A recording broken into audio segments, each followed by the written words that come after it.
Hello and welcome to another Friday, another D&D party. I've been meaning to give updates on this character since the first video about them came out around 4-ish months ago. This character was met with so much love from so many people, both online and offline, as soon as I introduced him, and it's time that I introduced you all officially to the rest of Fing's D&D party. Before I get too into the speed draw, I apologize for sounding weird. I am once again sick. I got sick a lot as a kid, and in the last few years I really thought that I had finally grown out of it. I got sick maybe 2 or 3 times in the last few years, and I really thought that meant I was doing well, especially considering, you know, the Great Plague and all that. I felt like I was super lucky, but it all has come back around to make up for those few years of exceptionally good health, and I'm getting miserably sick again over and over, which is just so cool and fun of my immune system. Hopefully we can move past my nasally voice and we can talk about the D&D party. As a group, I don't think we ever came up with a collective group name, but we do all work for a museum that preserves and restores ancient artifacts. One of the people at the center of the group in strongest connection with the museum is Morwen, our elven druid, who I drew first because of all the characters in this party, she is the most in my comfort zone, and by that I mean she has the stereotypical female humanoid shapes in her character design. Morwen is a Circle of Stars druid, and I would say she's basically the leader of the group. She is also one of the more level-headed party members. Morwen is incredibly loyal to all the members of the party, new and old. However, she is closest to her halfling friend, Foxwise, who I haven't drawn yet, but we'll get to her eventually. The next person getting a red line sketch is Roland, and Roland is a half-orc fighter, I think. I don't think he's multi-classed at all, but don't quote me on that. It makes me sound like a really bad party member, but I can't remember his class right now. But based on his abilities, I think he's an Eldritch Knight fighter, because I'm like 97% sure that he has Action Surge and also a couple of spells that he can cast. In a very weak defense alongside my forgetfulness, I am the only player who has played 100% of sessions remotely, and some things do get a little lost between poor connections and peaking mics. But more about Roland. He's not exactly connected to the Museum Association. He's a mercenary, and he's always interested in the best way to make the most gold. And sometimes he's more interested in how to make the most gold instead of being interested in solving the issue at hand with the party. I think if I gave these characters like yearbook classifications, Roland would be most likely to wander away from the party to get into his own unexpected shenanigans. But you know, sometimes you just need an impulsive half-orc to get the ball rolling. Or as one might say, get the ball Roland.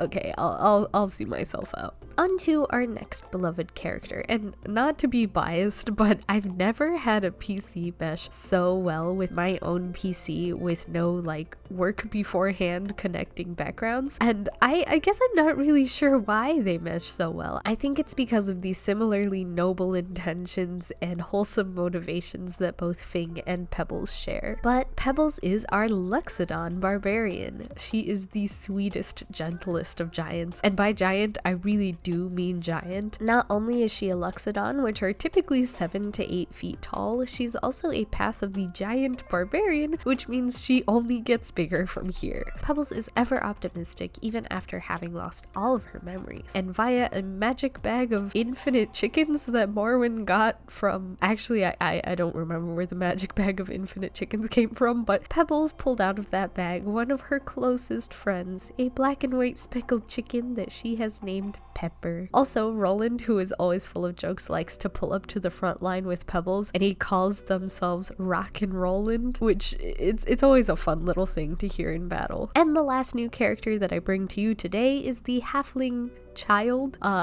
teenager, Foxwise, our local sharpshooting ranger who was raised by squirrels. You think children are a handful. Imagine a child who is raised by squirrels. Actually, Foxwise is really great working with this group, especially since a lot of the party is very frontline heavy. Having a ranged sniper is really quite nice. The only requirement of keeping Foxwise out of trouble is being sure to keep Foxwise very well fed, which Morwen does a really good job of. love. Morwen and Foxwise are the glue that holds the party together and also the primary connecting links to the museum in the first place. And without them, the rest of us would be totally without a job. When arranging the characters because of how big and strong both Roland and Pebbles are, I was worried that I wouldn't have enough room to include all 5 of them, and had Foxwise and Fing been any taller than 3 feet, I probably would have had to resize the canvas or draw a lot smaller than I normally like to. Luckily, they happen to fit both perfectly in the gaps between their friends, which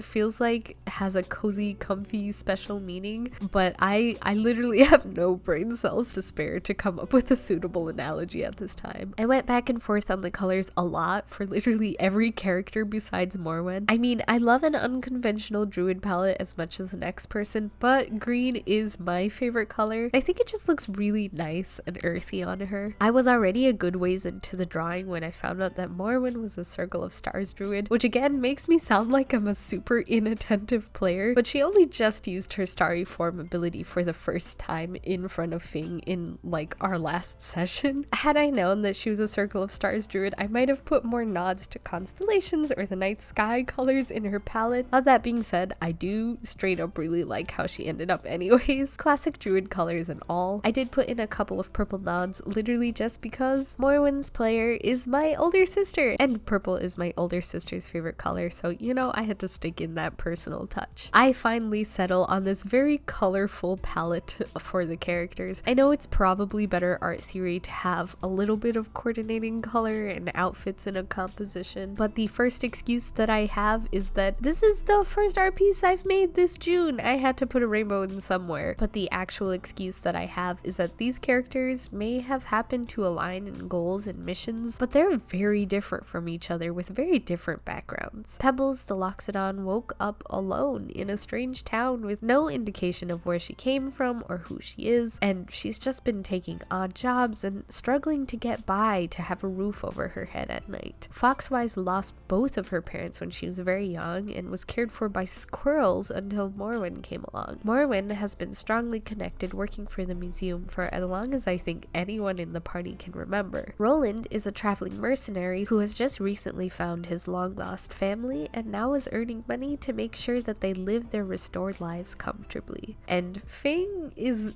just a little guy who lost his soldier friends and now is trying to live according to their paladin oath as best as his little kobold brain can possibly comprehend it. All that just to say, I think it's pretty reasonable that they all have mismatching armor and clothing sets, and also in general, I think a colorful D&D party is a fun D&D party. Also, everybody please be admiring of how nicely both Pebbles and Pepper turned out. Y'all know I can't draw an elephant or a chicken from memory, but I think these are pretty good even if they are from reference, especially since elephants aren't really something I've drawn a whole lot of over the years. As per my Redrawing Childhood Characters series, it's pretty obvious that I've been primarily drawing humans over the course of my lifetime, which is not to say that I didn't sit down with specific animal books and try to draw all the animals from those, but for some reason they were always horses or Arctic and aquatic animals, so we have a lot of dolphins and seals and penguins and things like that.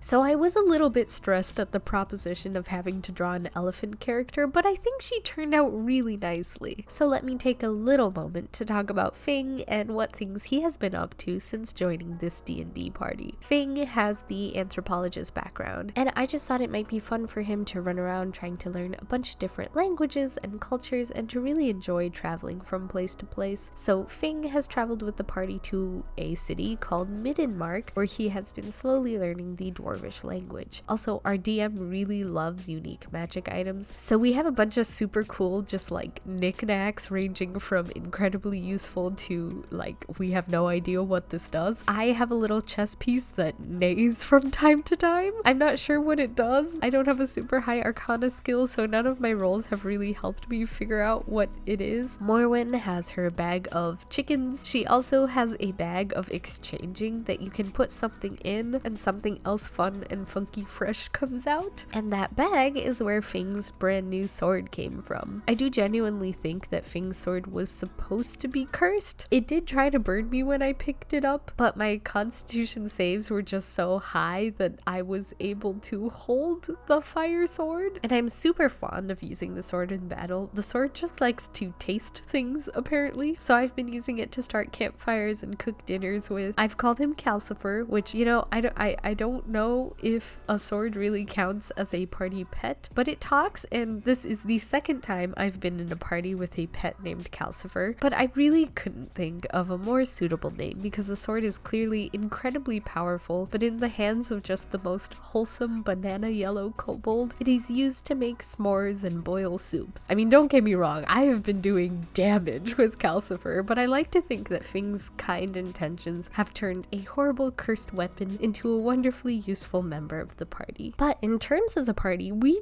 have so many loose threads to follow. We have an underwater society living just offshore Morwen's hometown that nobody knew anything about. We have a missing princess who was taken by a group that leaves behind mysterious symbols that are a mixed language of Draconic and Dwarvish. We have dark shadow creatures that are just around. We have a magic storm that brings giant creatures that constantly attack a dwarven city. We have 9 deities that have mysteriously become disgraced and moved from general knowledge. We've got necromancers in the underground of an already underground secret city, and that's not even brushing on our personal backstories. There's so much going on at any given moment, and we're also just carrying tons of magic items that may or may not be cursed. We are a very collection heavy group. But on that note, since Inkashti's campaign has been on a bit of a hiatus as a result of players getting busy, I was thinking of turning Fing's campaign into a proper journal like I've done with hers. I don't know if having 2 journal series going simultaneously would be confusing or overwhelming, but I do genuinely enjoy turning my notes into a tactile journal situation. Also, Fing is a huge note taker, and he does a lot of cute things like keep pressed flowers and study different languages and draw different locations, so it would be very in character to start a journal for him. But then again, we might just wait and see what happens in terms of projects, because I always make a bunch of really grand cosplay and project plans that are often just delayed or pushed back because I have a personal problem with prioritizing myself. One of the unforeseen consequences of being a content creator is that I have to convince myself that making the art and costumes and projects are actually important. There was a quote going around that art should not be made only in stolen moments, and I've been really trying to work on taking that to heart, because there's always laundry, there's always dishes to be done. I should be doing this, I should be doing that, and while all those things are incredibly important and do need to be kept up with, I love art and all it has to offer, and especially since maintaining this channel is so important to me, I should not only make time for it in the spare moments that I have. And that's an important reminder, I think, to all artists and creatives out there. Art should not only be made in stolen moments. But with that, we've come to the end of, once again, another D&D party. Drawing D&D parties makes me so happy. Drawing other people's characters makes me super excited, which I don't know if that was too obvious of a hint, but I am stoked for July and Art Fight. But also, I can't believe July is less than a month away. That's crazy. This year has just been going, but I hope I get to share with you many, many more updates and adventures with Fing and the rest of the party. I hope the little golden banana dragon brings you much joy and hope in these really not so great times, but everybody stay safe out there, stay healthy, take your vitamins, and I'm gonna hope that I'm taking enough vitamins so I don't still sound like this next week, but who knows? Not me.